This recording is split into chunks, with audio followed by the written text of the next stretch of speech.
We loved Waco. We had a lot of fun there. But for you, talking about your garden, your best gardening isn't really in the summer because it's too hot. So like your best gardening is really earlier. So you could be like planning for everything like kind of now. Like if it's 80 degrees now, you'd be getting tons and tons of production. So if you, I think there's a lot of people there who really do the majority of their garden like April, May, June, and then July, August. It's too toasty there. Everything fries. So you could actually have that be your downtime and then restart again because you could have a second season in the fall. Yeah, right. Okay. Yeah, growing your carrots and your brassicas and all that kind of stuff. Like you could be harvesting in like December. So yeah, there's lots of different. Go ahead. Sorry, no, it's okay. Yeah, there's just lots you can do throughout the year that are like mini. Like if you know you're going to travel, you could do radishes in like 5-6 weeks. So if you know you're going to be home, you could like plant a bunch, have your harvest, and then be like, okay, now I'm done. Yeah, we got what we wanted. So is there kind of a good resource that you like to go to that says if you live here, plant this at this time of year? So no specific resources, honestly, like people who garden in your area, that's your best resource. So if you can follow people who are around you, who are gardeners, like in your exact kind of area, they'll be the ones who will say like, oh, this is the best time to grow this. This is the best time to grow that. For us up here, like you can't even follow like the plant tags. So talking about Herbal Academy, I did a gardening course, herbal gardening with herbs is what it's called. There's a whole bunch of teachers, but I did gardening, like northern gardening, because our days are so long and so hot. Like it'll be 90 degrees here, but full sun and beating down for the entire day, where you guys, other places get a shorter day, even though it's so hot, it's not quite so long. So even saying like something like basil or herbs that love full sun, I actually plant them here in part shade because they can't take that much sun all day long and they can't take that much heat. So in that course, I really talk about microclimates in your own yard,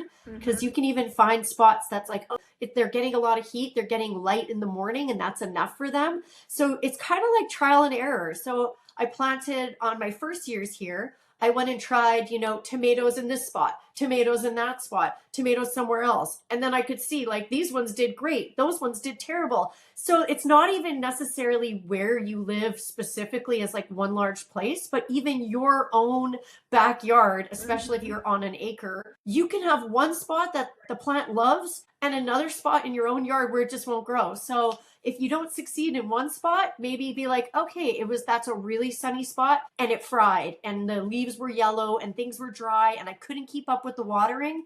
That's a really good sign that you might need to plant that in a more shadier spot in your yard. So maybe where it's just getting morning sun, and that will be enough for it to like ripen your fruit and grow your plants. So experimenting, like gardening is one of those things, like I am not done learning. I've been gardening for 25 years.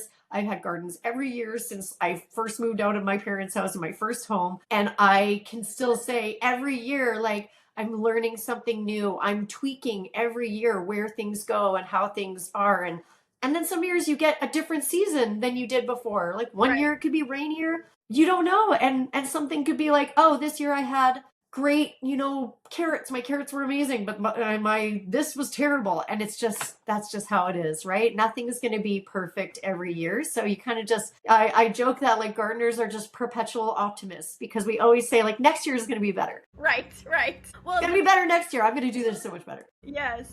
Well, the creative in me kind of likes hearing that because it's kind of like that gives me freedom as a creative person to just try something and it be okay that it's not perfect, or hey, if your tomato plants don't grow over there, they don't grow over there, but like they're not animals, so it doesn't matter. You can kill them. It's fine. You can just buy another one, like it's not like a cat or a dog. You're not going to be like, I messed up with that one, I'll just get another one. They're fine. You can kill all the plants you want. They have no idea. They don't care. I mean, yeah, so that gives you, I feel like that gives me, like you've given me creative permission to just try to have fun in my yard, especially because we haven't worked with a landscaper to figure out where we want to have each thing. And in our renovation, they did in the 60s, they spent like what would be $500,000 today on our yard with all of the different things that they did. And so there's kind of a layout already, but there's things that we want to Okay, put that's our great. story to it. Yeah, we want to kind of, hey, Yeah. I've been inspired by this and I want to plant these and all of that. And so it's just, it's nice that, especially now, since we don't have a set plan of what goes here and there. Yeah. Like, I love your advice that, hey, well then just try tomatoes and here, and here. Yeah. And see and get a good read. And then you look at the garden at the end. So how I like to do it the best, and I don't know if maybe it's because I'm a photographer and that's just my thing.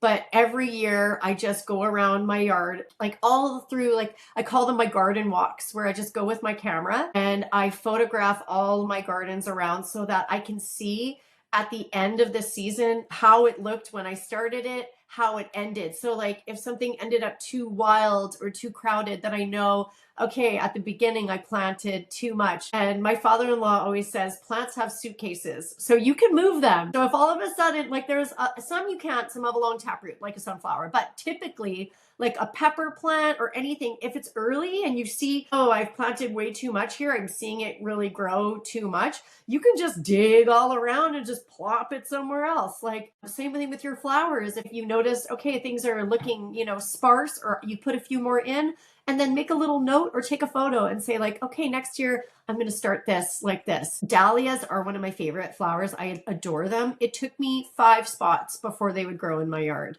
I planted them in one spot one year, didn't work. I planted another spot the next year, didn't work, until I found in the front, that's where they like it. So yeah, it's all an experiment. It's all just have fun with it.